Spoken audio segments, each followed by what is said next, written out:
After the winter we've had, we're all welcoming the summer sun. And while we all think we're summer safety minded, there are some hidden dangers that are not on the top of our minds that absolutely should be.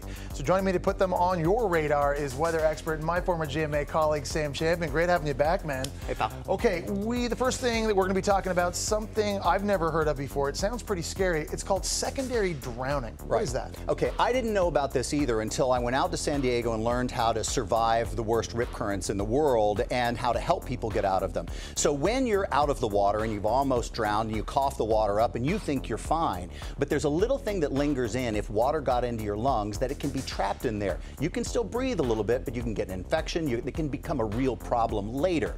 So one of the things that we say to people who have had those near-death experiences in the water or even just a rough time in the water, and you come out, pay attention to what's going on in your body. If it's a child, you have to watch because they can't tell you. So if, and I brought these things, so if they have trouble breathing or coughing, if they're vomiting a lot, if they have extreme sleepiness, if they have a change in their skin, lip, or nail color, this is likely something that's lingering inside their lungs that's going on. You need to get them to an emergency room right away. All right, so out of the water now, into the lightning. You know the highest number of people being struck by lightning occurs in the summer? I feel like a lot of people feel like they know enough about lightning. What do you think the common misconception is? I think the most common is probably that it's not going to happen to me or it doesn't happen very often. Right. But what's funny is when they break down the stats, it's like 1 in 12,000 people. So wow. Yeah, and that's greater than your opportunity of winning the lottery. So it happens a lot more than you think it does. About 50 people, almost 50 people in the U.S. will be struck by lightning every year. Now, it's only about 3 to 5% of people who bam, get that lightning strike directly to the head. Most of the lightning problems you'll have or the injuries you'll have is lightning traveling something. Like it can strike the ground and travel to you, even if you're not near the strike. It can carry in a car or in a house or whatever on anything metal. So you gotta be aware of where you are in lightning. If there's a storm, just get inside because lightning can strike about 15, 30 miles away from the storm itself. So when that old one, again, we hate to hear these things, but if thunder roars, go indoors, just get out of the way. Get away from it. Okay, well, we know the summertime's here, obviously, so a lot of families gonna get with their kids, gonna go to some water parks, have some fun. Those can be dangerous, though. Yeah. Tell us about that. Well, we saw a couple of incidents, like the big Texas one that I think is on the minds of a lot of parents and families, what was billed as the biggest water slide in the world, and you know, this kid just comes off the slide.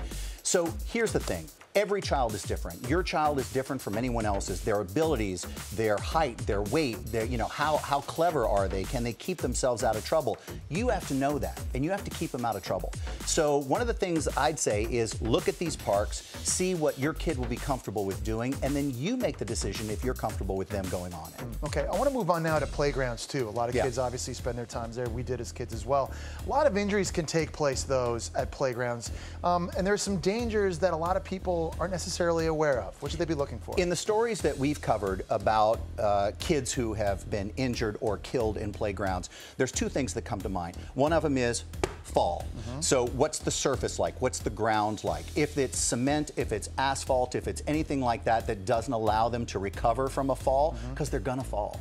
So don't let them play there. If it's that rubberized surface and you're seeing more and more of that, or wood chips or sand, that's okay. That stops the falling thing. It's falling or strangulation. Those are the two things you got to worry about. Strangulation is an interesting one. I don't think people think so much about that. Can you explain that to people at home? Yeah, and I'm not as good on cribs, you know, and babies, because you think about that. But there's different stats on how that happens, you know, the space between cribs that you need to watch a kid. But in playgrounds, it's anywhere from about 3.5 inches to about 9 inches. So you want to be able to measure it, you know, you want to know. And generally in that area of your finger from knuckle to knuckle is about 1 inch on most people. So if you need to walk up and measure those bars with your finger, you don't have anything with you, do that. The other thing I say is to keep them from getting cut or scraped, I touch every surface before my niece or my nephew would go to a park. So run your hands down the pole, run your hands down the slide. If there's any sharp metal, you'll get it. Better you get cut than your kid. Yeah, it's great advice for parents at home to be taking advantage of. Obviously this summer we want everyone at home to be happy, to be safe. Sam Champion, as always, great having you here, man.